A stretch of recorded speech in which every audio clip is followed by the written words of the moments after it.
Bien, chers frères et sœurs dans le Christ, après avoir célébré le temps pascal et l'avoir prolongé en entrant dans le mystère de Dieu à travers la solennité de la Sainte Trinité, celle du Saint-Sacrement et enfin avant-hier la solennité du Sacré-Cœur, on aimerait bien continuer. Mais voilà que nous revenons au vers des dimanches du temps ordinaire, mais au vers de l'espérance. L'espérance, c'est cette vertu théologale qui doit nous accompagner dans l'ordinaire de notre chemin de foi, célébré en communauté le dimanche, mais vécu également chaque jour dans notre vie spirituelle, et qui doit se répercuter, se concrétiser par la charité que nous devons mettre en pratique à chaque instant de notre vie. Le vers est donc signe d'espérance, d'un chemin qui doit caractériser l'existence de tout chrétien. Quiconque veut sérieusement avoir l'espérance doit sans cesse être à l'écoute de la parole de Dieu et la mettre en pratique. Les dimanches du temps ordinaire vont se succéder avec des textes de la parole de Dieu qui nous permettent d'approfondir notre foi et notre rencontre avec le Christ ressuscité.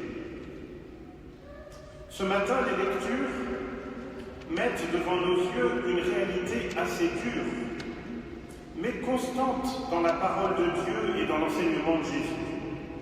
Cette réalité, c'est celle du combat. C'est celle de la lutte contre les forces du mal à l'œuvre dans le monde et dans nos vies.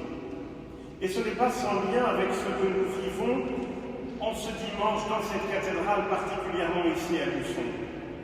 Par le baptême, par le sacrement du baptême, Timéo, Nathan et Cassandre entrent dans une vie nouvelle, la vie que Dieu nous donne. Il nous la donne pour le salut. Et cette vie est marquée par un combat pour lequel le Seigneur nous donne les armes. C'est pour cela que le rituel du baptême comprend une prière d'exorcisme, de délivrance que nous avons vécue juste avant la messe. Dans cette prière, nous demandons au Seigneur d'arracher au pouvoir des ténèbres ceux qui reçoivent la lumière du ressuscité par le baptême. Vous, les parents, parrains et marraines de ces enfants, vous aurez durant toute votre vie, et je vous regarde dans les yeux, c'est à prendre au sérieux, le rôle d'accompagner ces enfants dans cette vie chrétienne sur ce chemin du salut. Et cela, on ne peut pas le vivre tout seul, il faut le vivre avec le soutien de la communauté chrétienne sur laquelle vous pouvez compter. La première lecture nous présente dans la réponse d'Adam et Ève aux sollicitations du serpent une forme de réponse à la question « D'où vient le mal ?»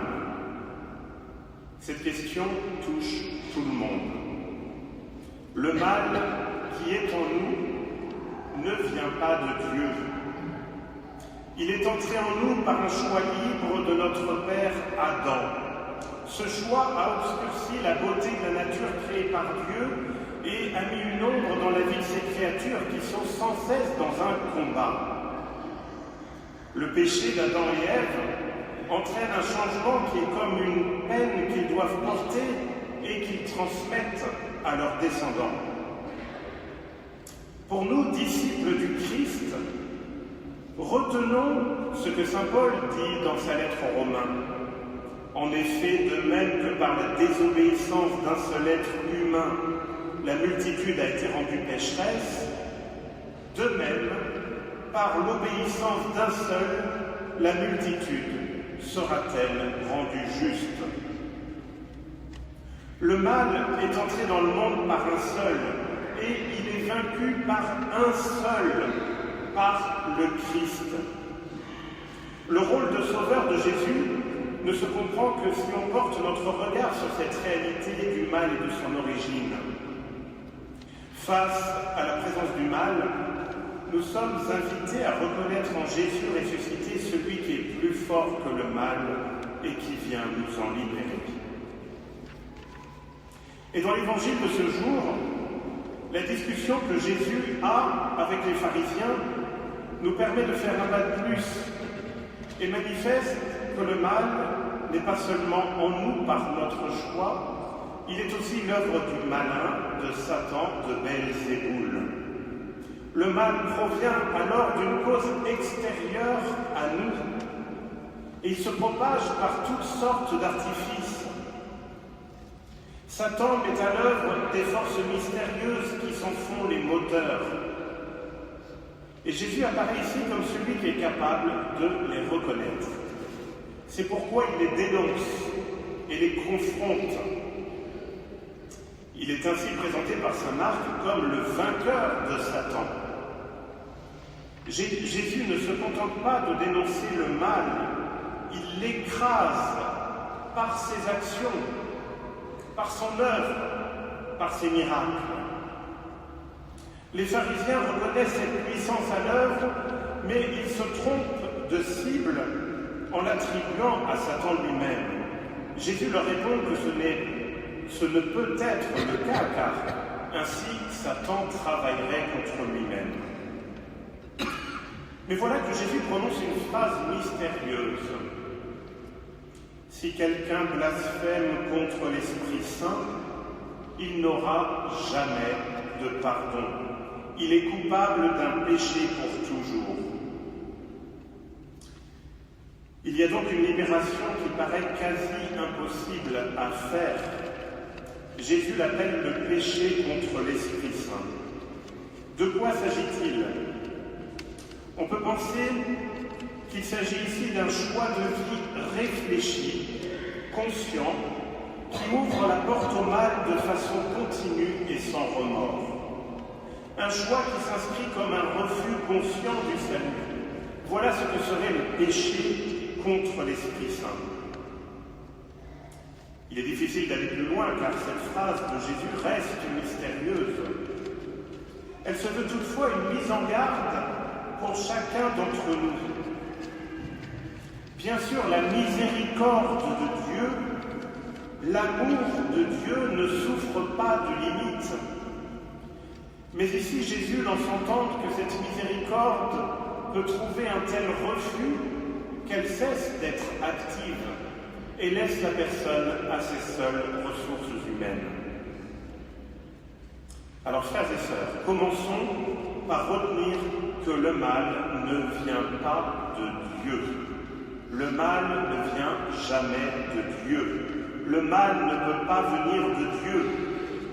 C'est pour cela que nous disons dans la nouvelle traduction du Notre Père, non plus ne nous soumets pas à la tentation, car Dieu ne peut pas nous soumettre à la tentation, mais ne nous laisse pas entrer en tentation. Nous ne sommes pas chrétiens si nous croyons que le mal peut venir de Dieu. Les forces du mal se concrétisent dans l'action du malin et de ses subordonnés, mais elles restent sans effet si le sujet n'y donne pas son acquiescement. Le parcours du mal se dessine dans la vie du monde et dans nos vies personnelles. Il nous faut donc discerner, reconnaître le mal quand il se pointe. Frères et sœurs, entre Jésus et le mal, nous devons choisir. En reprenant cette couleur liturgique verte du temps ordinaire, cette couleur de l'espérance, choisissons donc celui qui est le chemin, la vérité et la vie. Vendredi, nous célébrions la solennité du Sacré-Cœur de Jésus. Nous célébrions la grandeur de son amour, l'immensité de sa miséricorde. Même dans les moments les plus difficiles, les plus douloureux de nos vies, Dieu n'est jamais parti. Si nous gardons la porte de notre cœur ouverte, il nous aime et ne nous quitte pas. Alors, durant ce temps ordinaire qui doit être vécu comme un temps extraordinaire, avec la bienheureuse Vierge Marie, remettons-nous sous son regard. Faisons sa volonté. Écoutons la parole que le Seigneur nous adresse. Soyons pour Jésus un frère, une sœur, une mère, en faisant la volonté de Dieu. Amen.